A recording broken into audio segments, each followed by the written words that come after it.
periodicity of properties जो है वो शुरू कर दिया था। में आप लोगों ने पहली प्रॉपर्टी मेरे बच्चों करनी थी, that was the melting point. So today we are going to start with the next physical property, that is the electrical conductivity.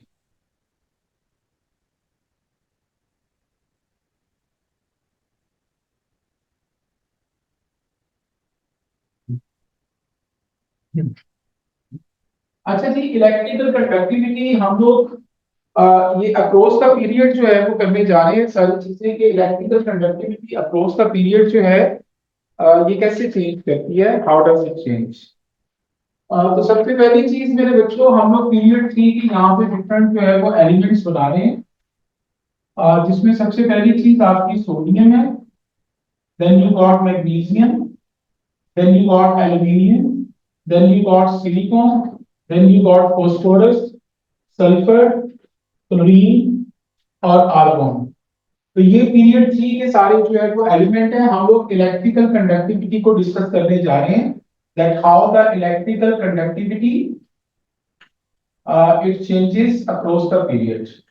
सबसे पहली चीज आपकी जो पहली 3 चीजें हैं सोडियम से एल्यूमिनियम तक, these are the metals। और मेटल्स में आपको पता है कि फ्री इलेक्ट्रॉन्स होते हैं जी, ठीक है। अब मेटल्स की जो कंडक्टिविटी है वो डिपेंड करती है नंबर ऑफ इलेक्ट्रॉन्स के ऊपर कि उसमें कितने नंबर ऑफ इलेक्ट्रॉन्स जो हैं वो प्रेजेंट है। ये किधर चेंज होगा है। अच्छा जी, तो इलेक्ट्रिकल कंडक्टिविटी डिपेंड करती है कि कितने इलेक्ट्रॉन्स हैं। अगर सी ऑफ इलेक्ट्रॉन में इलेक्ट्रॉन ज्यादा होंगे तो ऑटोमेटिकली आपकी इलेक्ट्रिकल कंडक्टिविटी जो है वो ज्यादा होगी, ठीक है जी। तो electrical conductivity that depends on number of electron. अब सोडियम आपको पता है कि इसके वैलेंस शेल में एक इलेक्ट्रॉन है, तो ये एक इलेक्ट्रॉन प्रोवाइड करता है, तो इसकी इलेक्ट्रिकल कंडक्टिविटी कम होगी देन मैग्नीशियम। मैग्नीशियम की इलेक्ट्रिकल कंडक्टिविटी ज्यादा होगी। क्यों? क्योंकि मैग्नीशियम जो है सी ऑफ इलेक्ट्रॉन में 2 इलेक्ट्रॉन्स प्रोवाइड करता है, ठीक है जी, तो इसीलिए इसकी इलेक्ट्रिकल कंडक्टिविटी ज्यादा है। एल्यूमिनियम जो है इसकी थोड़ी सी मैग्नीशियम से ज्यादा होगी, इतनी ज्यादा नहीं होगी। क्यों? क्योंकि एल्यूमिनियम के बारे में मैंने बताया था कि ये वैसे तो इसके वैलेंस शेल में 3 इलेक्ट्रॉन है, लेकिन 2 ही इलेक्ट्रॉन डीलोकलाइज हो पाते हैं। कुछ एटम्स के 3 भी हो जाते हैं, लेकिन मोस्टली केसेस में 2 ही होते हैं, क्योंकि +3 चार्ज वाली चीज जो है वो बार बार बाहर से इलेक्ट्रॉन को अपने अंदर गेन कर लेती है, +2 आयन बनाती है। So that is the reason. उसके बाद सिलिकॉन पे आ जाए। सिलिकॉन जो है ये आपकी सेमीकंडक्टर है जी। सेमीकंडक्टर का मतलब कि सिलिकॉन प्योर फॉर्म में इलेक्ट्रिसिटी कंडक्ट नहीं करती। आप लोगों ने सिलिकॉन चिप्स के बारे में सुना होगा, कंप्यूटर में यूज होती है सिलिकॉन चिप्स। तो सिलिकॉन चिप्स जो है दे कंडक्ट द इलेक्ट्रिसिटी, तो ये सेमीकंडक्टर होता है। This is the semiconductor.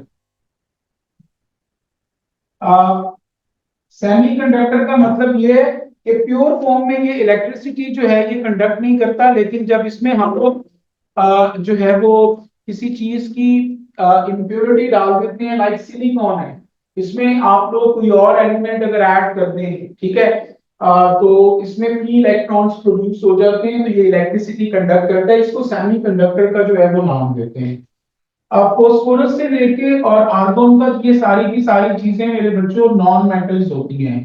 तो नॉन मेटल्स में तो कोई इलेक्ट्रॉन नहीं होता, तो भाई इनकी इलेक्ट्रिकल कंडक्टिविटी जो है वो ना होने के बराबर होती है, यानी इसको हम लोग जीरो कंसीडर करते हैं। So this is the electrical conductivity graph across the period.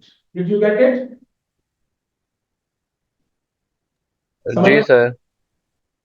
तो ये ग्राफ जो है ये आपने याद रखना है, पेपर में एमसीक्यूज में इस तरह के अक्सर ग्राफ जो है वो आप लोगों से पूछ लेता है। उसके बाद नेक्स्ट चीज पे आ गई। नेक्स्ट चीज आपकी जो है that is the atomic radius.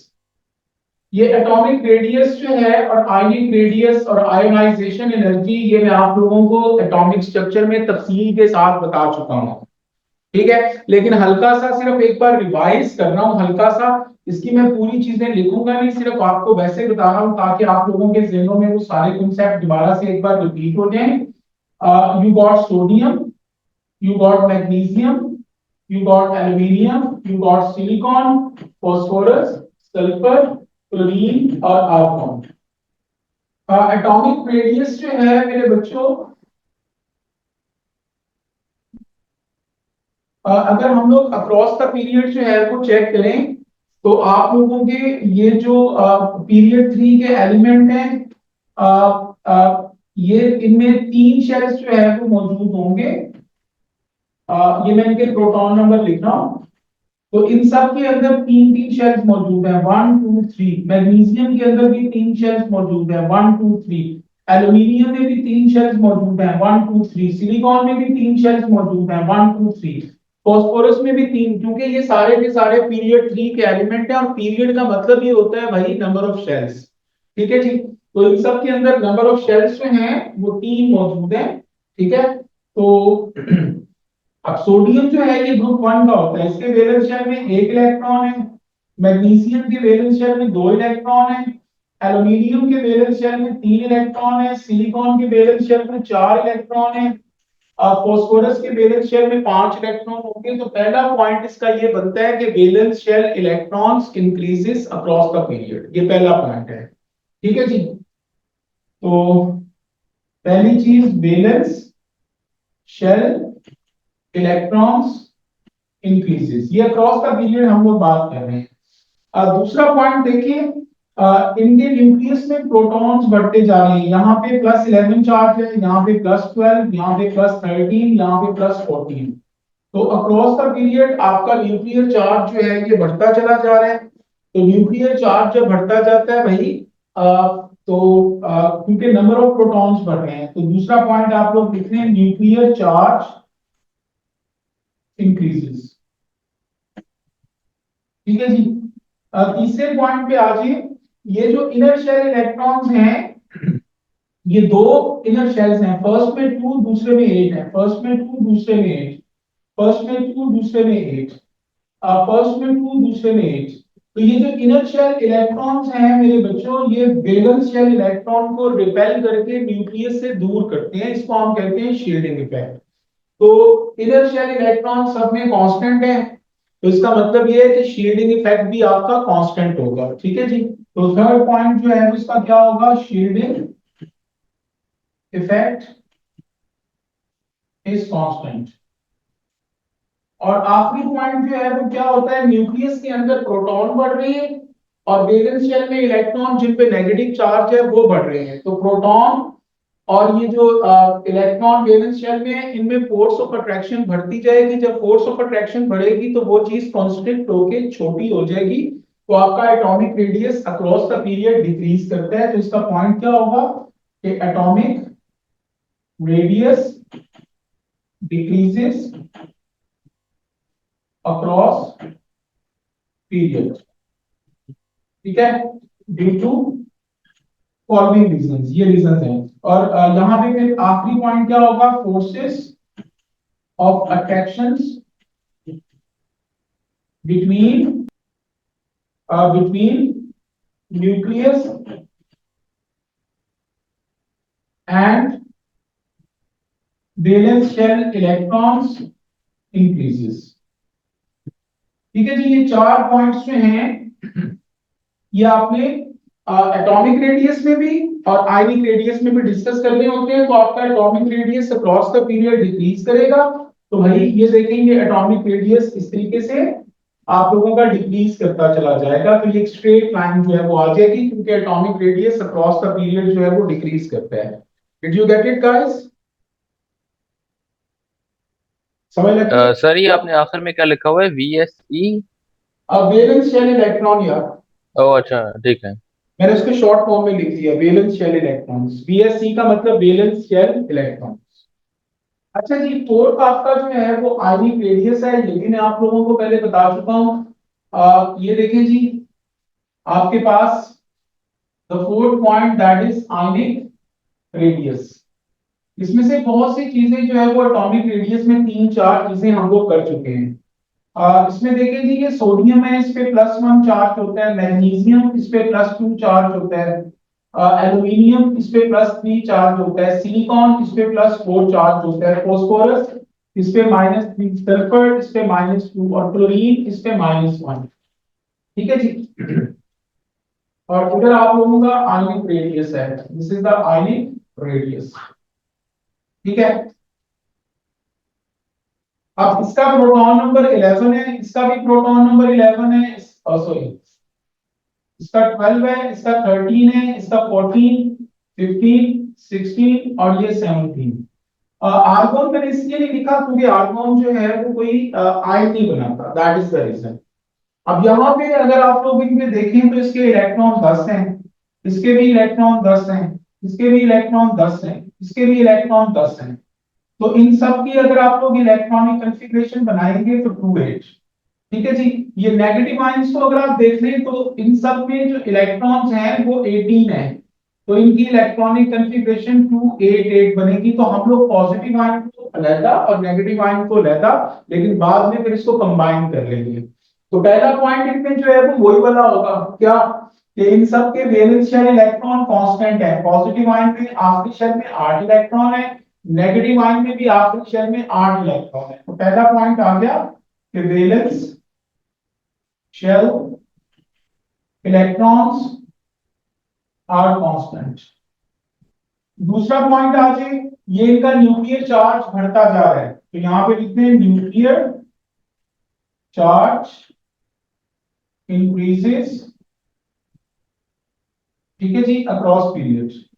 तीसरे पॉइंट पे आ जाए, इनके इनर शेल में पॉजिटिव आयंस के इनर शेल में इलेक्ट्रॉन सेम है, 2 है सिर्फ।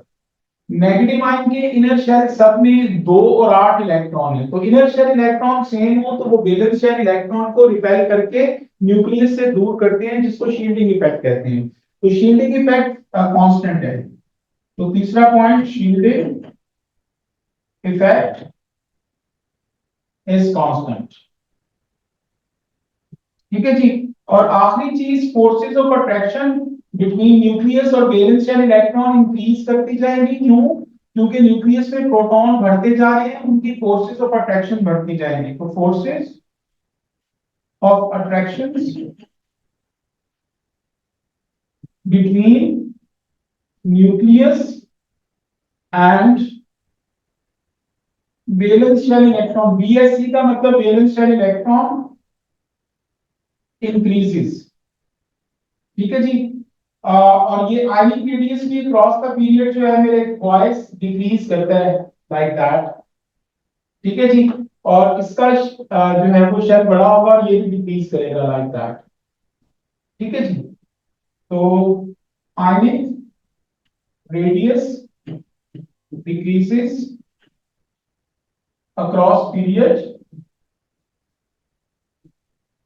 ड्यू टू फॉलोइंग रीजंस, ठीक है। ये वही वाली रीजंस हैं जो मैं आप लोगों को एटॉमिक स्ट्रक्चर में बता चुका हूं, सिर्फ ये आपको रिपीट हो रही है क्योंकि यहां पे भी इनका जिक्र है, तो that is why I have to tell you about it again. अच्छा जी, नेक्स्ट हमारा जो फिफ्थ वन है that is the ionization energy.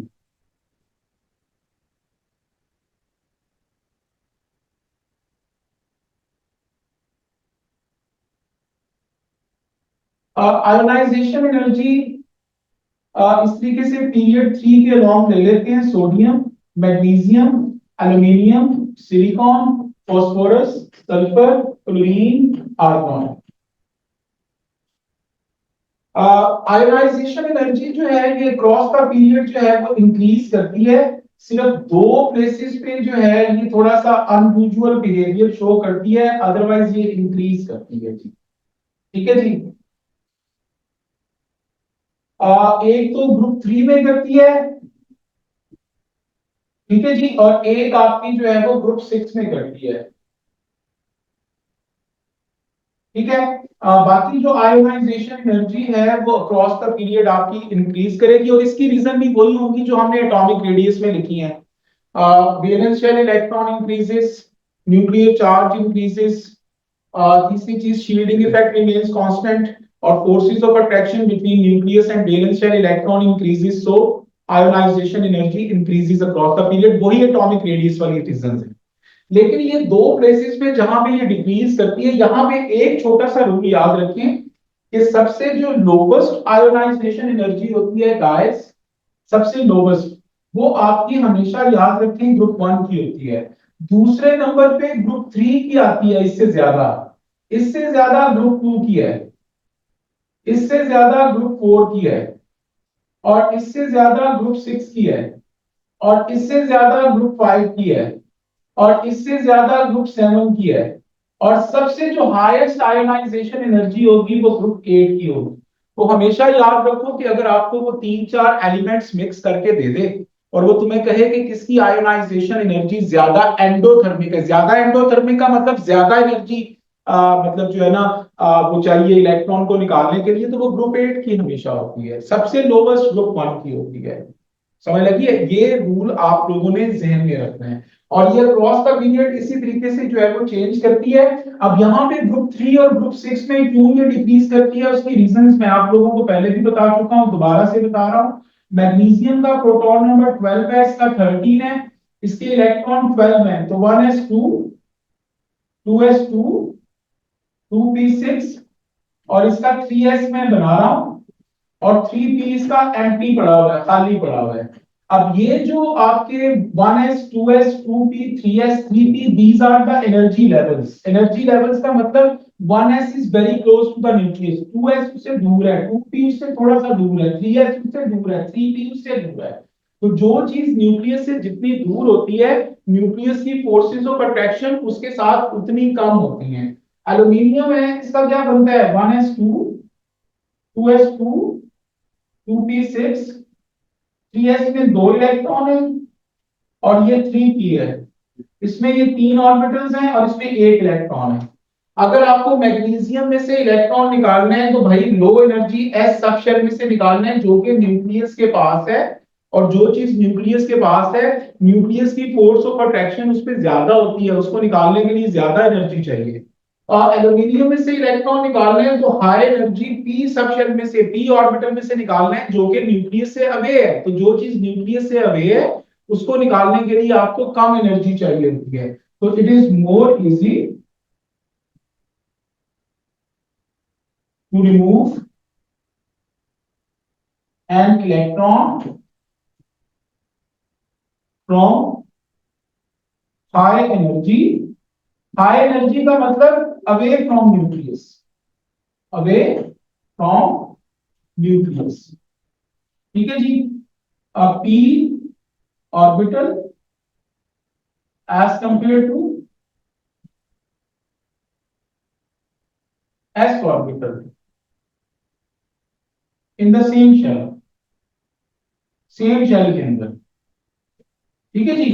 तो इसीलिए एल्यूमिनियम की आयोनाइजेशन एनर्जी कम होती है मैग्नीशियम से, क्योंकि एल्यूमिनियम में इलेक्ट्रॉन जो है वो पी सब शेल में चला जाता है, और p sub shell is away from the nucleus, nucleus से दूर होता है, हाई एनर्जी लेवल पे होता है पी ऑर्बिटल, तो उसमें से इलेक्ट्रॉन को निकालना आसान होता है। Mariam, are you getting it बेटा? पक्की बात है। अच्छा जी, इसके कंपैरिजन में ये जो दूसरी चीज है, ग्रुप 6 वाली, उसमें स्पिन पेयर रिपल्शन होता है जी, ये मैं आपको पहले भी बता चुका हूँ। ग्रुप 6 का ग्रुप 5 के साथ कंपैरिजन कर लें, फास्फोरस का 15 और सल्फर का 16 होता है। इसमें इलेक्ट्रॉन 15 है, तो 1s2 2s2 2p6 3s2, और इसका 3p में ड्रॉ कर देता हूं, इसमें तीन इलेक्ट्रॉन आ जाएंगे, लाइक दैट, अनपेयर्ड इलेक्ट्रॉन है। जबकि सल्फर के अंदर ये वाले तो सेम है, 3p में सिर्फ एक पेयर्ड इलेक्ट्रॉन आ गया है। ये पेयर्ड इलेक्ट्रॉन, इलेक्ट्रॉन और इलेक्ट्रॉन पे नेगेटिव चार्ज होता है, आपको पता है। ठीक है जी।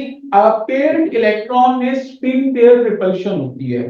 अनपेयर्ड इसीलिए जब हम लोग इलेक्ट्रॉन को फिल करते हैं and you got the orbitals of the same energy level, तो पहले हम एक एक इलेक्ट्रॉन सब में डालते हैं, फिर पेयर अप करते हैं। क्यों? क्योंकि अनपेयर्ड जो इलेक्ट्रॉन है उनमें रिपल्शन कम होती है as compared to the paired electron. Paired electron में स्पिन पेयर रिपल्शन होती है। जब दो चीजें पहले से ही एक दूसरे को रिपेल कर रही हैं तो इलेक्ट्रॉन को निकालना आसान होता है जी। ठीक है, तो इसको लिखने, it is more easy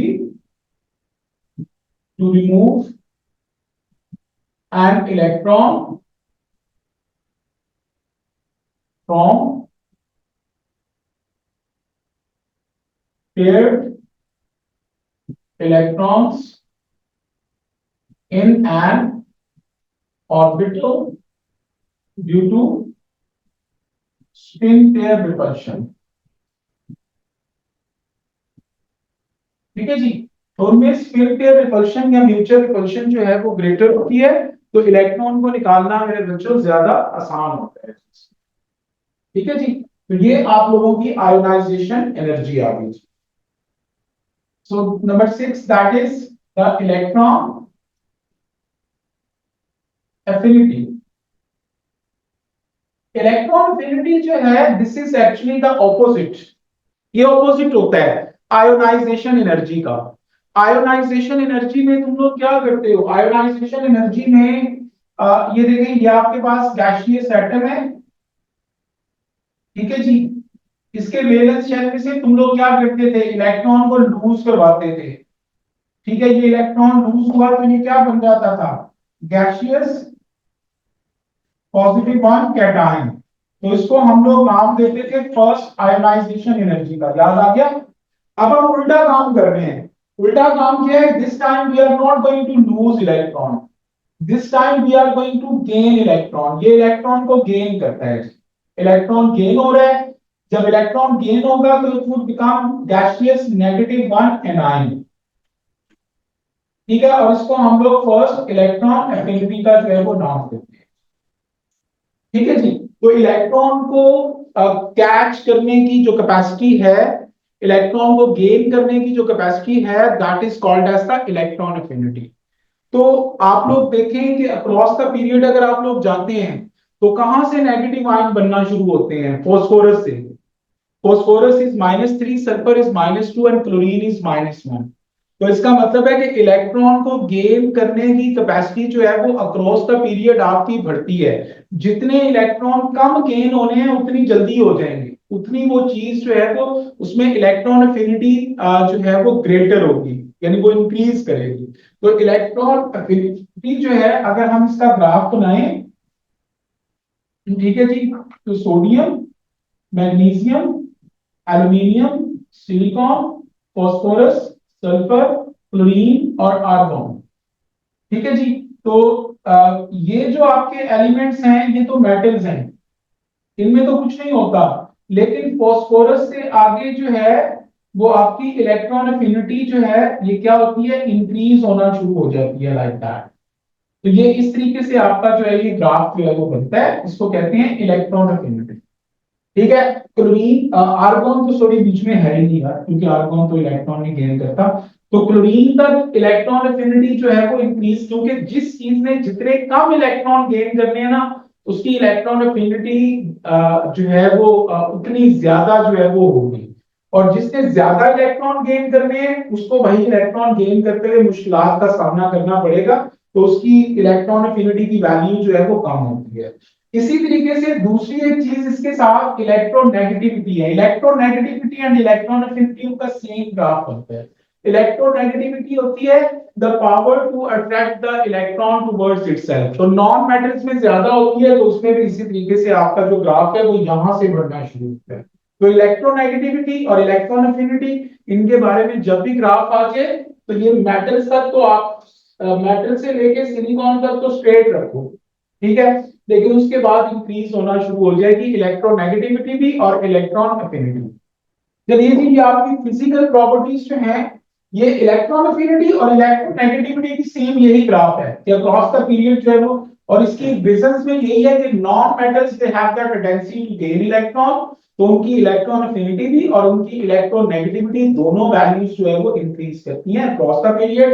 metals तो इलेक्ट्रॉन लूज करने की कैपेसिटी रखती है, इलेक्ट्रॉन गेन करने की कैपेसिटी तो उनमें होती नहीं, ठीक है, वो जीरो के करीब होती है ऑलमोस्ट। ठीक है, तो that is why the electron affinity value, ठीक है, and electronegativity value increases from non metals, वो नॉन मेटल से इंक्रीज होना शुरू होती है। Did you get it?